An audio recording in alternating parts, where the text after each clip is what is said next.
Albert Einstein once said, everybody's a genius. But if you judge a fish by its ability to climb a tree, it will live its whole life believing that it is stupid.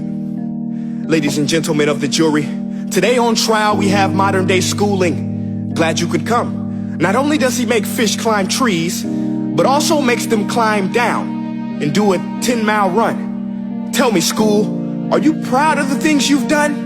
Turning millions of people into robots, do you find that fun? Do you realize how many kids relate to that fish? Swimming upstream in class, never finding their gifts, thinking they are stupid, believing they are useless? Well, the time has come, no more excuses. I call school to the stand and accuse him of killing creativity, individuality, and being intellectually abusive. He's an ancient institution that has outlived his usage.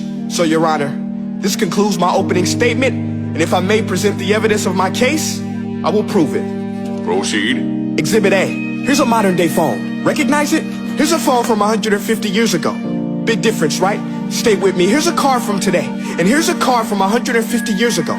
Big difference, right? Well, get this. Here's a classroom of today, and here's a class we used 150 years ago. Now ain't that a shame? In literally more than a century, nothing has changed. Yet you claim to prepare students for the future? But with evidence like that, I must ask, do you prepare students for the future or the past? I did a background check on you and let the record show that you were made to train people to work in factories, which explains why you put students in straight rows, nice and neat, tell them sit still, raise your hand if you want to speak, give them a short break to eat, and for 8 hours a day tell them what to think. Oh, and make them compete to get an A letter which determines product quality, hence grade A of meat. I get it. Back then, times were different. We all have a past. I myself am no Gandhi. But today, we don't need to make robot zombies. The world has progressed. And now we need people who think creatively, innovatively, critically, independently, with the ability to connect. See, every scientist will tell you that no two brains are the same. And every parent with 2 or more children will confirm that claim. So please explain why you treat students like cookie cutter frames or snapback hats, giving them this one-size-fits-all crap. Watch your language. Sorry, Your Honor, but if a doctor prescribed the exact same medicine to all of his patients, the results will be tragic. So many people will get sick, yet when it comes to school, this is exactly what happens. This educational malpractice, where one teacher stands in front of 20 kids, each one having different strengths, different needs, different gifts, different dreams, and you teach the same thing the same way? That's horrific. Ladies and gentlemen, the defendant should not be acquitted. This may be one of the worst criminal offenses ever to be committed. And let's mention the way you treat your employees. Objection. Overruled. I want to hear this. It's a shame. I mean, teachers have the most important job on the planet, yet they're underpaid? No wonder so many students are short-changed. Let's be honest. Teachers should earn just as much as doctors, because a doctor can do heart surgery and save the life of a kid. But a great teacher can reach the heart of that kid and allow him to truly live. See, teachers are heroes that often get blamed, but they're not the problem. They work in a system without many options or rights. Curriculums are created by policymakers, most of which have never taught a day in their life.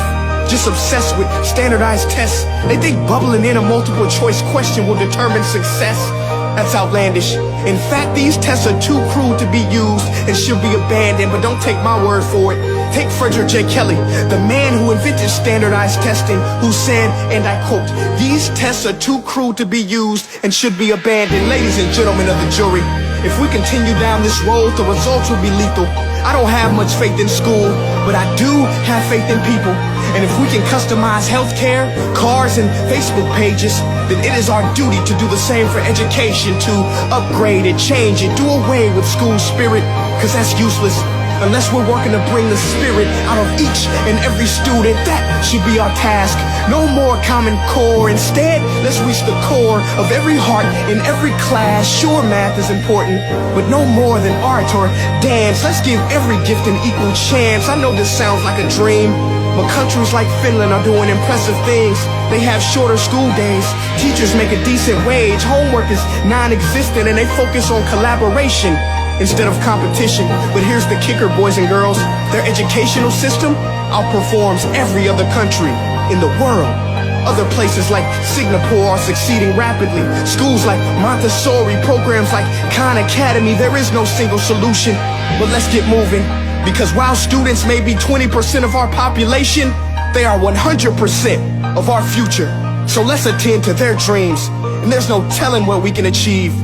This is a world in which I believe, a world where fish are no longer forced to climb trees. I'll rest my case.